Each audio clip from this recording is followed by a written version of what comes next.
안녕하세요. 대만 설명서 채널입니다.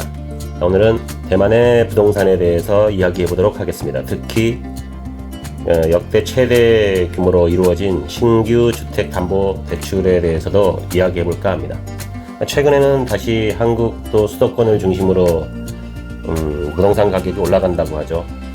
하지만 대만은 특이하게 한 곳이 올라가는 것이 아니고요.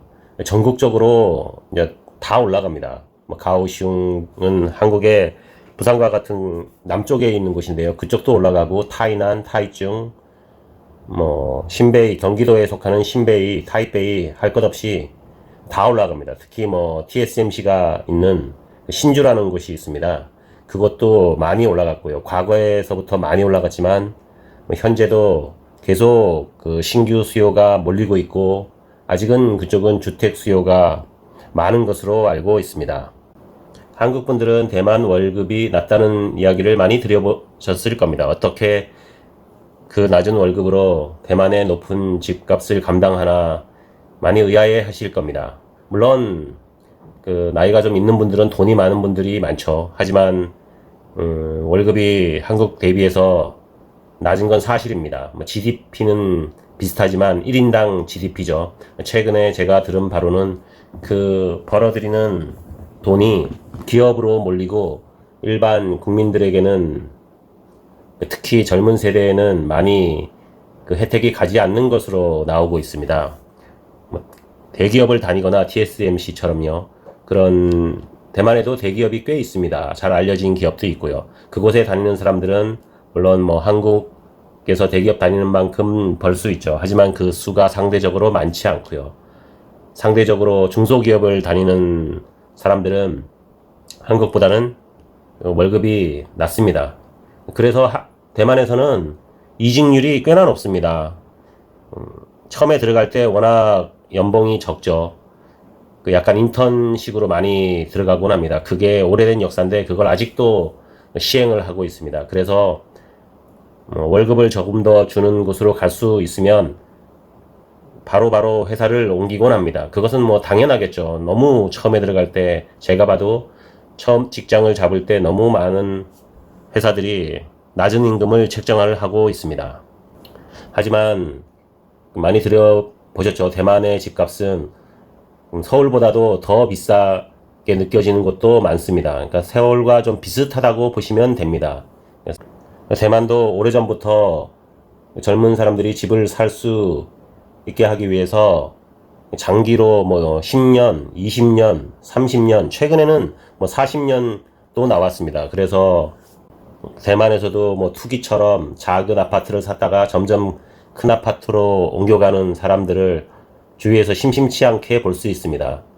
제가 느끼기에는 어떤 젊은 세대들 중에서는 아예 집 사는 것을 포기하면서 사는 사람도 있지만 대만은 거의 다 맞벌이죠. 90% 정도는 맞벌이라고 생각하시면 됩니다. 그 맞벌이한 돈으로 부동산에 투자해서 계속 우리가 생각하는 그런 부동산 투기라고도 할 수 있죠.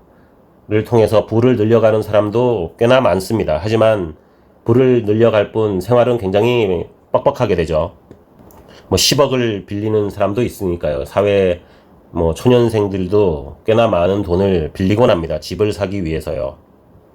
대만은 거의 떨어짐 없이 상당히 오랜 시간 동안 그 부동산이 계속 올라가고 있습니다. 아직도 조금씩 올라가는 것으로 알고 있습니다. 언제 버블이 터질지는 아무도 모르죠. 그 대만 경제는 다른 나라에 비해서 코로나를 거치면서도 계속 상승을 하고 있습니다. TSMC가 그 가장 큰 역할을 하고 있죠. 그래서 그 역대 최대 신규 주택담보대출을 이룩했다는 소식이 있습니다. 주택을 사기 위해서 대만인들이 신규 주택담보대출을 가장 많이 받은 것입니다. 대만에는 5대 국책은행이 있습니다. 대만 중앙은행이 발표한 자료에 따르면요. 전국의 5대 주요 국영은행은 지난달에 약 38억 미국 달러입니다. 38억 정도 미국 달러의 신규 주택담보대출을 일으켰다고 합니다. 이는 역대 최고 기록입니다. 이는 3개월 연속으로 1000억 대만 달러를 돌파했습니다.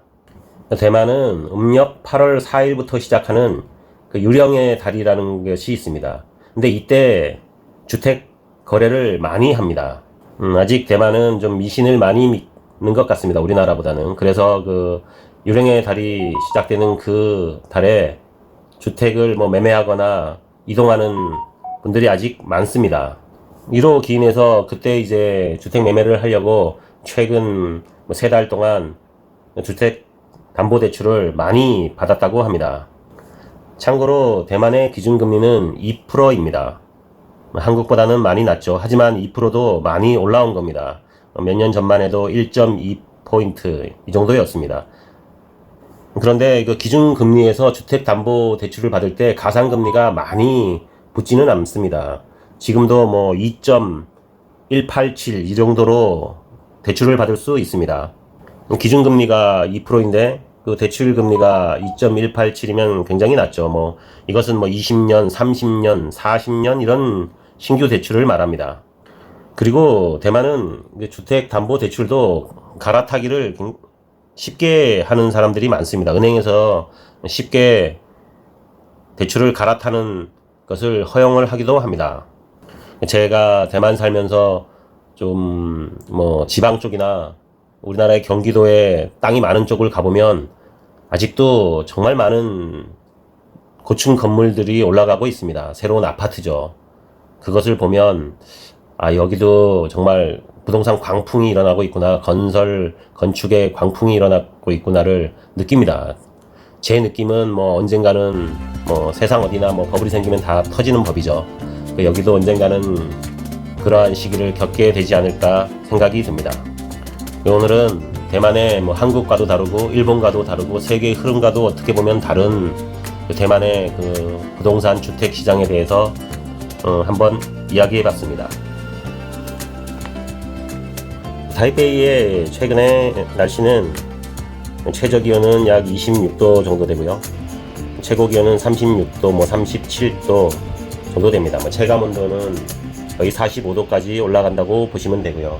스콜성 비가 낮에 한 번씩 옵니다. 이제 한국은 열대야가 이제 없어지는 것으로 알고 있습니다. 하지만 대만은 뭐 9월 달까지도 열대야가 계속 된다고 보시면 됩니다. 그래서 보통 보시면 7월, 8월은 한국도 더우니까 여기도 당연히 덥다고 생각하고 오셔서 큰 차이를 못 느끼시는 분들이 많습니다.